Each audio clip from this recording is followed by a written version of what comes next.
এখন আপনাদের সামনে পাগড়ি গ্রহণ করবেন হাফেজ মাওলানা মোহাম্মদ রিয়াজুল ইসলাম, পিতা বেলাল হুসাইন, টাঙ্গাইল।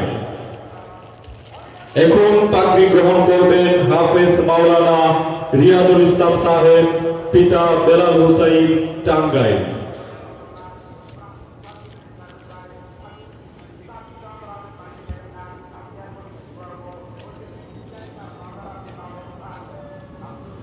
দাওরায়ে হাদিস সমাপনী ছাত্র এখন পাগড়ি গ্রহণ করবেন মাওলানা মোহাম্মদ হুজাইফা, পিতা মুফতি বেলাল হুসাইন হেলালি সাহেব দামাত বরকাতুহু।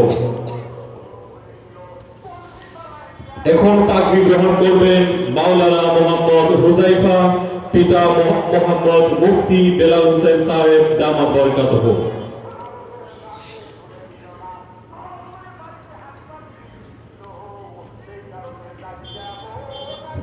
এখন পাগড়ি গ্রহণ করবেন মাওলানা মোহাম্মদ সালমান, পিতা মাওলানা মুফতি বেলাল হুসাইন সাহেব দামাত বরকাতুহু। আমি আপনাদের কাছে বলেছিলাম দুইজন না তিনজন ওনার ছেলে আলহামদুলিল্লাহ পাগড়ি নিচ্ছেন। সকলে বলেন না আলহামদুলিল্লাহ।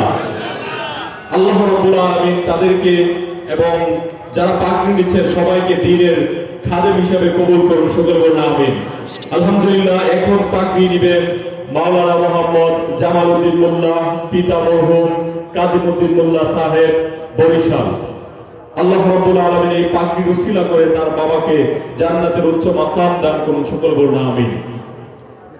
প্রিয় ভাইয়ের আমার, পুরো একটা বছর খুব মেহনতের মাধ্যমে তারা দাওরায়ে হাদিস সম্পন্ন করেছে। এই পর্যন্ত আসতে 14টা বছর তাদের সময় লাগাতে হয়েছে। আমরা সকলেই দোয়া করব আল্লাহ রাব্বুল আলামিন তাদেরকে যেন জান্নাতে সম্মানের পাগড়ি পরান। সকলে বলুন আমিন।